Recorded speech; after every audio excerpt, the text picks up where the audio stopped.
आइए, सुनिए, देखिए, समझिए सनातन सत्य।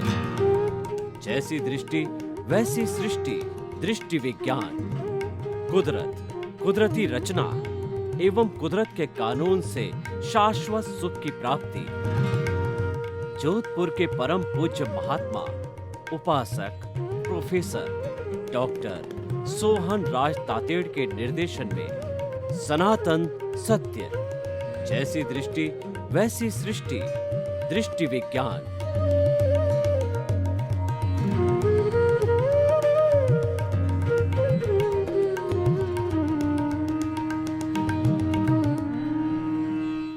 चंदेषु निम्मलयरा आइचेषु अयं पयासैरा सागरवर गंभीरा सिद्धा सिद्धिं मम दिशन्तु, सिद्धा सिद्धिं मम दिशन्तु। हे मेरे भीतर विराजमान शुद्ध आत्मा भगवान और समस्त प्राणियों के भीतर विराजमान वही शुद्ध आत्मा भगवान हम सब प्राणियों को, हम सब मनुष्यों को सद्बुद्धि दो कि हम एक दूसरे का भला करें, एक दूसरे का सहयोग करें, कोई किसी को कष्ट न दे, कोई किसी के साथ बुरा बर्ताव न करे और कोई किसी को तकलीफ न दे, कोई किसी के प्रति हिंसा का भाव न रखे, निंदा का भाव न रखे, घृणा का भाव न रखे, प्रेम का भाव रखे, विश्व बंधुत्व रखे, भाईचारा रखे। कृपया हमें ऐसी शक्ति दो, जागृति दो। सनातन सत्य, यूनिवर्सल ट्रुथ, सार्वभौम सत्य हम आपको देना चाहते हैं। क्यों देना चाहते हैं? कि आपकी रॉन्ग बिलीफ समाप्त होकर आपको राइट बिलीफ मिले, आपको जीवन का सच मिले, आपको जो है एक सही दिशा मिले, आपको सम्यक दर्शन मिले, आपके नेगेटिव थॉट्स समाप्त होकर के आपके पॉजिटिव थॉट्स मिले और आप एक अच्छे इंसान बनो। अच्छा इंसान स्वयं सुखी रहता है, औरों को सुखी करता है। तो इसीलिए कुल मिला करके हम एक संयमी इंसान, आध्यात्मिक वैज्ञानिक व्यक्तित्व का निर्माण सनातन सत्य के माध्यम से करना चाहते हैं और यह कार्य हम अलग अलग विषयों के माध्यम से करना चाहते हैं। आज का हमारा बहुत सुंदर विषय है जीवन का सच। देखिए भाइयों कि जीवन किसे कहते हैं कि जन्म से मृत्यु के बीच का जो टाइम स्पान है उसको हम जीवन कहते हैं। और हर व्यक्ति अपना जीवन जीता है क्योंकि ये जीवन आयुष्य के अधीन है। 50 साल, 60 साल, 70 साल, 80 साल, 90 साल, ये आयुष्य हम पिछले जन्म से बांध करके, निश्चित करके इस जन्म में लेके आते हैं और उस आयुष्य कर्म से हमारी सांसों में वो कन्वर्ट होता है और उन सांसों के आधार पे हम जीवन जीते हैं। और इसीलिए कहा गया है कि जब तक सांसा तब तक आशा, और जब आयुष्य समाप्त होता है तो लास्ट जो सांस भी समाप्त हो जाती है और डॉक्टर कह देता है नाउ ही इज डेड, उसका प्राण चलना बंद हो जाता है। उसकी आत्मा अंतराल गति से कर्म शरीर, आत्मा और तेजस शरीर इसको धक्का दे करके दूसरे जीवन में, दूसरे शरीर के अंदर वो जीवन धारण अपने भुगतान के लिए कर लेती है। यह जीवन है। कौन व्यक्ति कितना जीवन जीता ये मायना नहीं रखता है, परंतु कैसा जीवन जीता है यह मायने रखता है। स्वामी विवेकानंद ने केवल 36 वर्ष का जीवन जिया, लेकिन 36 वर्ष में उन्होंने प्रैक्टिकल योगा जैसी कई विधाएं हमको दी कि वो अजर अमर हो गए। उनकी 125 जून की जो है जन्म जयंतियाँ हम मना चुके हैं और न मालूम आने वाले समय में कितनी जन्म जयंतियाँ शताब्दियाँ हम मनाते रहेंगे। तो इसीलिए जीवन ऐसे जियो कि दुनिया को कुछ दे के जाओ। खुद अपने पद चिन्ह स्वामी विवेकानंद, महात्मा गांधी और अंबेडकर साहब, दयानंद सरस्वती और वीर सावरकर और भगत सिंह, शहीद भगत सिंह, उन्होंने जो जीवन जिया है वो हमेशा हमेशा के लिए अमर हो गए, वो यादगार छोड़ के गए। इतिहास उन्हीं का बनता है जो कुछ समाज को अच्छी चीज़ दे कर के जाते हैं, और जो आया राम गया राम जन्म ले लिया और जैसे तैसे बहिर आत्मा जीवात्मा बन कर के टाइम को पास कर लिया और जीवन जी लिया और आयुष्य जब समाप्त हुआ चले गए, उससे आपको क्या उपलब्धि हुई? आपको ये मानव जीवन बहुत कठिनाई से मिलता है। हमारे शास्त्रों में कहा गया है कि 4 बातें अत्यंत दुर्लभ है: मानव जीवन का मिलना, धर्म श्रवण का मौका मिलना, धर्म में विश्वास होना और धर्म को धारण करना अपने चरित्र के अंदर। ये चारों बातें बहुत ही मुश्किल है और ये मनुष्य को मिल सकती है। जिसका पुण्योदय है, जो भाग्यशाली है, उसको ये चारों मिल सकती है। इसीलिए मनुष्य जीवन अति दुष्कर बताया गया है और मनुष्य ही एक ऐसा प्राणी है जो शाश्वत सुख को प्राप्त कर सकता है, मुक्ति को प्राप्त कर सकता है। इसीलिए भी ये जीवन दुर्लभ बताया गया है। किसी व्यक्ति को मुक्ति जाना है, मोक्ष जाना है, तो उसको किसी न किसी सूरत में जो है मानव जीवन स्वीकार करना पड़ेगा। जो कि वैमानिक बड़े शुद्ध देव होते हैं, पहुँचे हुए साधक देव होते हैं, वो भी ये प्रार्थना करते हैं कि हम कब मानव जीवन के अंदर जन्म लेकर के और सिमंदर स्वामी के चरणों में पहुंच करके और 2-4 भवों में उनकी भक्ति करके और हम मुक्ति को प्राप्त हो जाएं। वो ऐसी भावना बातें रहते हैं, ऐसे कॉजेज डालते रहते हैं, ऐसे शुद्ध भाव वो करते रहते हैं। तो इसीलिए जीवन बहुत इम्पॉर्टेंट चीज़ है। जीवन जीता हर एक है, लेकिन जीवन जीने की कला आनी चाहिए, जिसको हम साइंस ऑफ लिविंग कहते हैं, वे ऑफ लिविंग कहते हैं, आर्ट ऑफ लिविंग कहते हैं और लाइफ स्टाइल कहा जाता है जिसको कि हम जो है जीवन पद्धति भी कहते हैं। तो प्रश्न ये है कि हम जीवन कैसे जिएं, यानी जीवन का सच क्या है। इस जीवन को मैं 2 भागों में बांटता हूँ। एक तो हमारा जो है ये बाहर के जगत का जीवन, जिसको कि व्यवहार जगत कहते हैं, और दूसरा जीवन है भीतर के जगत का जीवन, जो कि एकदम सच्चाई का जीवन होता है। वो रियल जीवन है और ये रिलेटिव जीवन है। जीवन दोनों है, पर एक रियल और रिलेटिव है, क्योंकि रिलेटिव जो है वो तो हमारा हिसाब है और रियल जो है वो हमारा उद्देश्य है। रियल जो है हमारा लक्ष्य है, वो हमको प्राप्त करना है। तो पहले हम रिलेटिव लाइफ की यानी बाहर के जगत की व्याख्या करते हैं। तो बाहर के जगत में जो ही हम जन्म लेते हैं तो हमारे जो है पूर्व जन्म की प्रतिष्ठा के अनुसार वही माता पिता भाई बहन पत्नी घर धंधा वगैरह जैसी जैसी प्रतिष्ठा की थी, जैसे जैसे कॉजेज डाले थे, वो इस जन्म के अंदर द्रव्य कर्म के रूप में जो है हमको प्रारब्ध और उदय के अधीन, पुण्य पाप के अधीन वो हमको सुख दुख मिलते रहते हैं। ये जो है बाहरी जीवन का सच है। तो उसके अंदर ये तो चलता रहेगा। और वैसे बाहरी जीवन का सच हम आपको बता देना चाहते हैं कि वो एग्जैक्टली पिछले जन्म में जो प्रतिष्ठा की है, जो भाव डाले हैं, उस ध्वनि की केवल प्रतिध्वनि है। और ये जो शरीर मिला है ये पूर्व जन्म के कर्मों के भुगतान के लिए मिला है।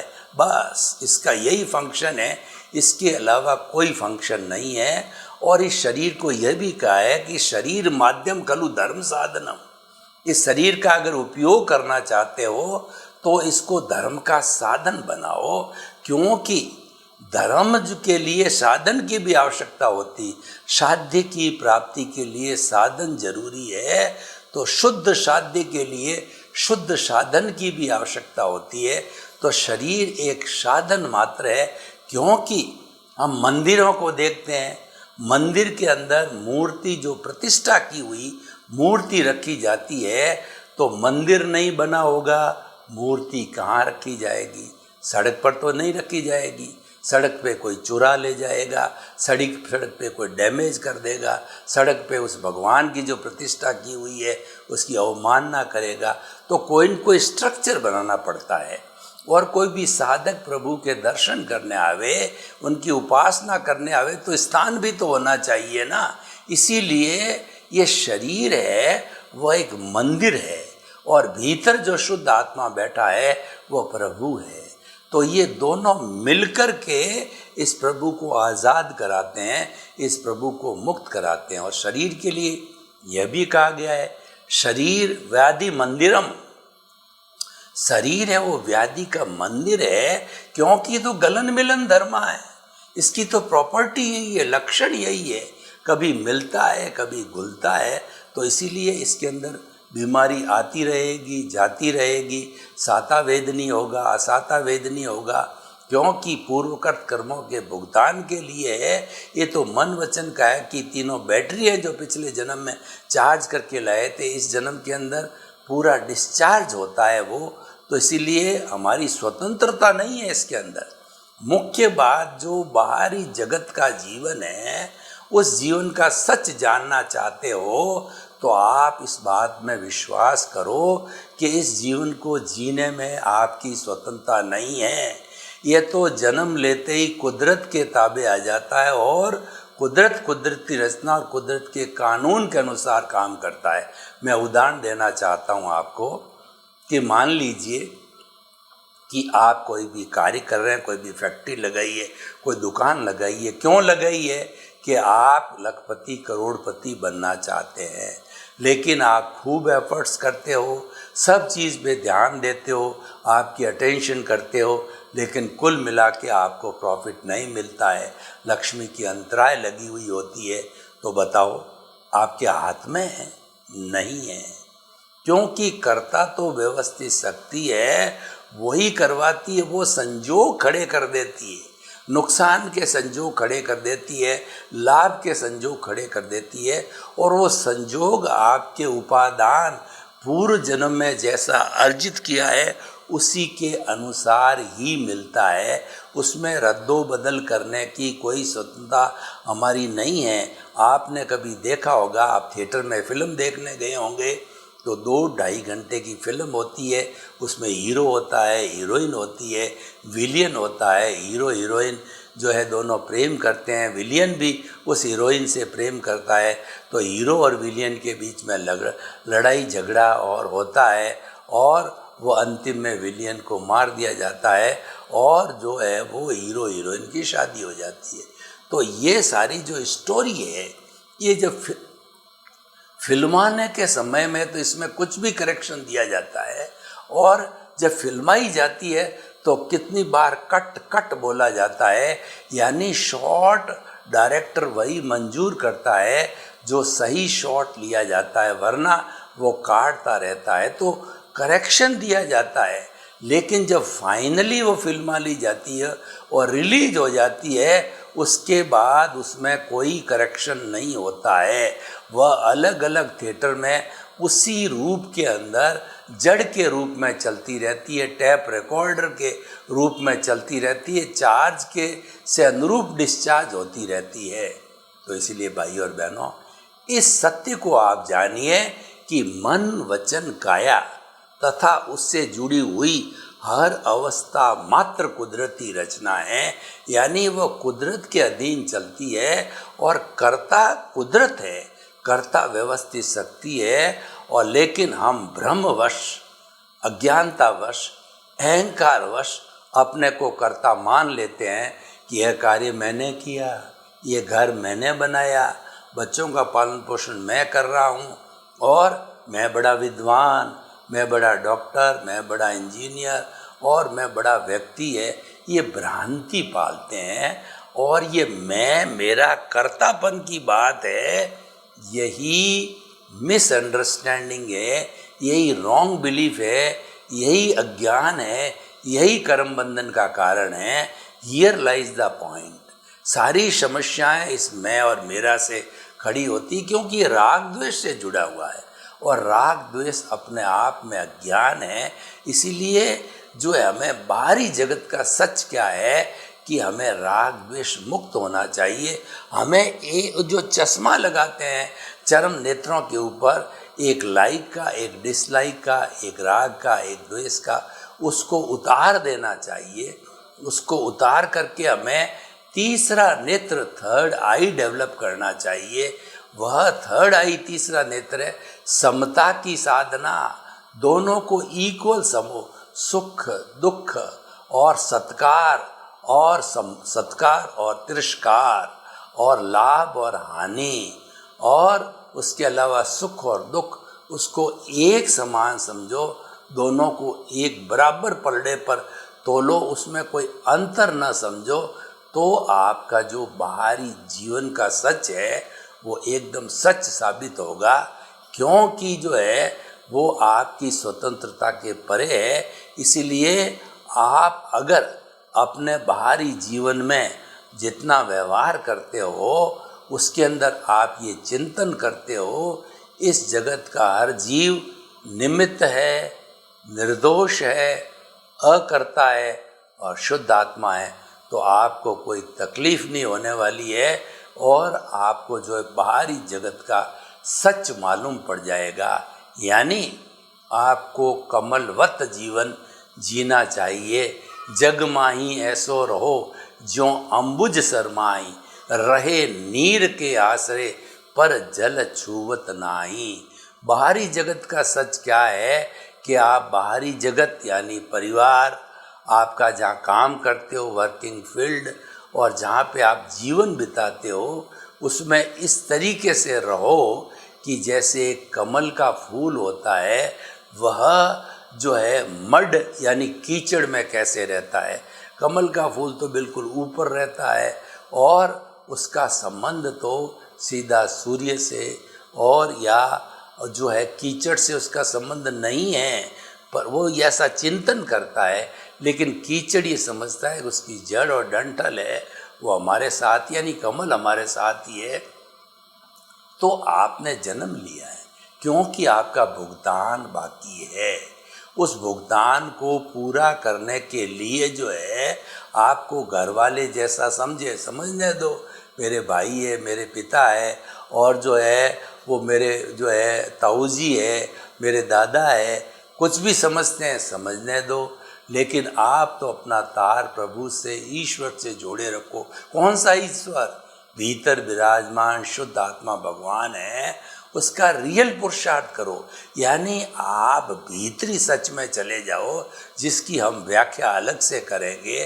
तो ये बाहरी जीवन का सच ये है कि आप जो है जो कुछ भी ये गतिविधि मन वचन काया की चल रही है, जो कि अवस्था मात्र है और जो कुदरती रचना है, जो नाशवान है, जो जड़ है और ये आज है, ये चली जाएगी, ये अभी चली जाएगी, ये कोई परमानेंट नहीं है, ये टेम्परेरी तत्व है, आती जाती रहने वाली अवस्थाएं है।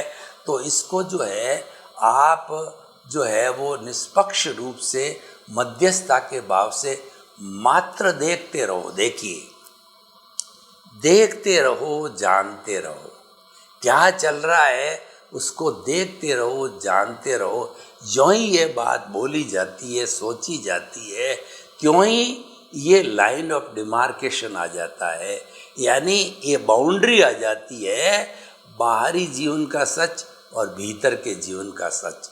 जो ही हम कहते हैं कि मन वचन काया से मुक्त रहो, इसका मतलब ये चल रहा है उसको खाली देखते रहो, जानते रहो, उसके साथ मुड़ो, उसके साथ जुड़ो मत, उसके साथ तन्मयाकार मत हो, उसके साथ एकाकार मत हो। जो दुनिया में चल रहा है उसके साथ एकाकार नहीं होना है कि वही सब कुछ है, वही जीवन है और वही परमानेंट है, मुझे तो हमेशा उसके साथ रहना है। नहीं, आपके भीतर का जो सच है, जो आपके साथ में रहने वाला है, ये हम इसके साथ में नहीं रहने की बात क्यों कहते हैं? क्योंकि ये नाशवान है। ये तो भुगतान खत्म हुआ नहीं और आपका शरीर गया नहीं और बाहर का जगत गया। फिर दूसरा जन्म लेंगे, फिर नया बाहर का जगत आएगा, फिर जो है बाहर के जगत का सच आएगा। तो भीतरी जगत का सच है वो परमानेंट है। बेसिक डिफरेंस क्या है कि बाहरी जगत टेम्परेरी, भीतर का जगत परमानेंट। परमानेंट मतलब अनादि अनंत काल से आपके साथ में है और लास्ट तक जब आप मुक्ति को चले जाके वहाँ स्थिर हो जाओगे, वहाँ तक साथ रहोगे। और जो बाहर का जो जगत है, पदार्थों का जगत है, जो इच्छाओं का जगत है, जो जड़ का जगत है, वह असंख्य अनंत बार जो है योनियों में भटकते रहे और भुगतते रहे। भुगता, शरीर गया, भुगतान खत्म हुआ, फिर नया शरीर आया, फिर नया भुगतान किया, फिर चला गया। यानी ये साइकिल आवागमन की चलती रहती। तो हमें इस आवागमन की जो भीतर और बाहर के सच को, जीवन के सच को जानने का अर्थ क्या हुआ? हमें इस आवागमन की साइकिल को तोड़ना है और जो जीवन का सच क्या है कि ब्लिस को प्राप्त करना है, परमानेंट सुख को प्राप्त करना है। ऐसा सुख कि उसके बाद में कोई दुख नहीं आए। हम बाहरी जीवन में क्या है कि सुख ढूंढते हैं। रोटी में सुख है, कपड़े में सुख है, मकान के सुख है, धन संपत्ति और संबंधों के अंदर सुख है। ये ढूंढते रहते हैं। कैसे ढूंढते हैं? जैसे कि एक मृग होता है, उसकी नाभि के अंदर कस्तूरी होती है, उस कस्तूरी की खुशबू इतनी ज़बरदस्त आती है कि वो लेफ़्ट राइट आगे पीछे वो भागता है कि देखूं खुशबू कहाँ से आ रही है। फिर ज्ञानी पुरुष उसको बताते हैं ये खुशबू तो कस्तूरी में है जो तेरी नाभि में है। तब उसको जीवन के सच का पता चलता है।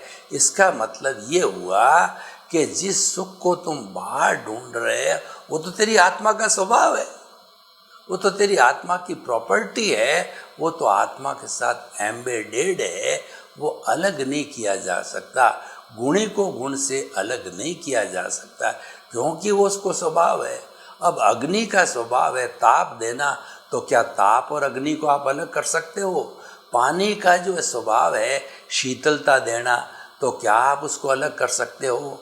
और जो है वो चंदन का जो है स्वभाव है कि ठंडक देना, तो क्या ठंडक और चंदन को अलग कर सकते हो? और नीम का पेड़ होता है कड़वापन देना, तो क्या कड़वापन और नीम को आप 100 घड़े सींच करके उसका मीठापन कर सकते हो?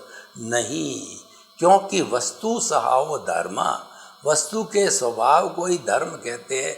और स्वभाव है वो स्वभावी से कभी भी अलग नहीं हो सकता है। तो इसीलिए जो सुख हम बाहर ढूंढ रहे हैं ये हमारी कल्पना है, ये हमारी भ्रांति है, ये हमारी मिसअंडरस्टैंडिंग है। इसी को ही हमें सच करना है। इसीलिए सनातन सत्य कार्यक्रम जो है वो दिया जा रहा है कि आपको इस भ्रांति को मिटा करके रियलिटी को प्राप्त करना है कि जो आपका भीतर का जगत है, शुद्ध आत्मा का साम्राज्य है, वही आप हो। तो आप उसके साथ में तन्मयाकार हो, यानी ज्ञाता दृष्टा बनते रहो। आप इसको भी नहीं छोड़ सकते, उसको भी नहीं छोड़ सकते। तो छोड़ नहीं सकते हम किसी चीज़ को, तो मध्यस्थ भाव से रहो उसके ऊपर। ना तो जो यस करो ना नो करो, जो चल रहा है उसको देखते रहो। कैसे देखते रहना है कि हमारी दुकान है उसके अंदर 1 लाख रुपये घाटा हुआ, ऑल राइट, और थोड़े दिनों के बाद में 2 लाख का मुनाफा हुआ, ऑल राइट। आपके जो है बेटे के पोता हुआ, ऑल राइट, पोते की शादी हुई, ऑल राइट, और घर के अंदर जो है नई बहू आई, ऑल राइट। इसका अर्थ क्या है कि जब बेटा हुआ है तो पोता भी होगा, बहू भी आएगी, सब कुछ आएगा। आपकी बेटी हुई है, आपके जमाई भी आएगा, और सब कुछ व्यवहार पक्ष है, अपने हिसाब से चलता, और ये चलता ही रहेगा। उसके अंदर मध्यस्थ भाव रखने हैं, उसको एज इट इज चलते रहने देना चाहिए, क्योंकि वो हमारा भोग है, वो हमें भोगना ही पड़ेगा। व्यवहार शुद्धि बिना निश्चय शुद्धि नहीं है। और आप उसको भोगते भोगते, उसके ज्ञाता दृष्टा बनते बनते आप जो है भीतर के सच को और डेवलप करो। भीतर के सच को डेवलप करने का अर्थ ये हुआ कि आप चिंतन करो कि मन वचन काया से मुक्त, जो चल रहा है उससे मुक्त हो जाओ। मुक्त होके क्या करना है? मैं शुद्ध आत्मा हूँ। मन वचन काया से मुक्त, मैं शुद्ध आत्मा हूँ। मन वचन काया से मुक्त, मैं शुद्ध आत्मा हूँ। तो हम इस पुरुषार्थ को पकड़े, ये हमारा भीतर का जगत है। भीतर का जगत है, वह साम्राज्य बहुत बड़ा साम्राज्य है, और सबसे बड़ी बात है कि वह साम्राज्य स्थायी है। मैं आपको कुछ प्रश्न करना चाहता हूँ कि क्या आप जो है, जो कुछ भी आप बोल रहे हो, खा रहे हो, पी रहे हो, उठ रहे हो, बैठ रहे हो, किसकी ताकत से कर रहे हो? ये ताकत किसकी है? आप हमको जवाब दो। क्या आप मात्र शरीर रहते हुए कर सकते हो? अगर आपके भीतर जो चेतन तत्व है वह न हो, तो क्या आप एक्टिविटी जो आज जिंदे रूप में कर रहे हो वो आगे कर सकोगे? नहीं। वो मात्र चेतन तत्व की हाजिरी, उसकी उपस्थिति के अंदर ही वो एक्टिविटीज़ हम कर सकते हैं। तो इसीलिए हम आपको कहना चाहते हैं कि जीवन के सच को पहचानिए, और जीवन के सच को पहचान करके जो जीवन का समय है वो कहाँ लगाना चाहिए, आपको तय करना है। देखिए, बाहर का जगत तो बहुत थोड़ा जगत है, और ये जो भीतर का जगत है बहुत बड़ा साम्राज्य है। बाहर की जगत की तुलना में भीतर का जगत असंख्य गुना बड़ा है, और जो बाहर के सुख है उससे भीतर के सुख है वो असंख्य गुना बड़े हैं, क्योंकि वो तो स्वयं आत्मा का स्वभाव है। जो जिसका स्वभाव ही वही है, तो उसको लेने कहीं थोड़ा ही जाना है। बाहर के सुख को लेने के लिए तुम्हें रोटी खानी पड़ेगी, कपड़ा पहनना पड़ेगा, घूमना पड़ेगा, फिरना पड़ेगा, साधनों का उपयोग करना पड़ेगा, लेकिन और वहाँ पर भी वो टेम्परेरी है, फिर वो नाशवान है। तो हम भीतर का जगत, वो तो हमारा स्वभाव है, तो स्वभाव का उपयोग करो। और कुल मिलाकर कहने का अर्थ ये है कि आप भीतर और बाहर का संतुलन करो, क्योंकि दोनों में से छोड़ा किसी को नहीं जा सकता। और बाहरी जगत से मुक्त रहो, क्योंकि अगर आपने बाहरी जगत के साथ में संपर्क जोड़ के जुड़ाव खड़ा कर दिया, तो जुड़ाव खड़ा करने की वजह से तो फिर आपका राग द्वेष मल्टीप्लाई हो जाएगा। आप मनुष्य जीवन में उस राग द्वेष को कम करने के लिए आए हो, अज्ञान की वेल्डिंग को तोड़ने के लिए आए हो, अज्ञान को कम करने के लिए आए हो, क्योंकि जब तक अज्ञान शून्य नहीं होगा तब आप शाश्वत सुख को प्राप्त नहीं कर सकते। हमने अपना जीवन का लक्ष्य है शाश्वत सुख बनाया, जो कि सनातन सत्य के माध्यम से देना चाहते हैं। हमने टारगेट तो बना दिया, लक्ष्य तो बना दिया, लेकिन उसके लक्ष्य की प्राप्ति करने के लिए जो है हमें अपने भीतरी जगत के अंदर खूब गोते लगाने पड़ेंगे, क्योंकि वो रियल पुरुषार्थ है, वो दृष्टि विज्ञान है, हमेशा साथ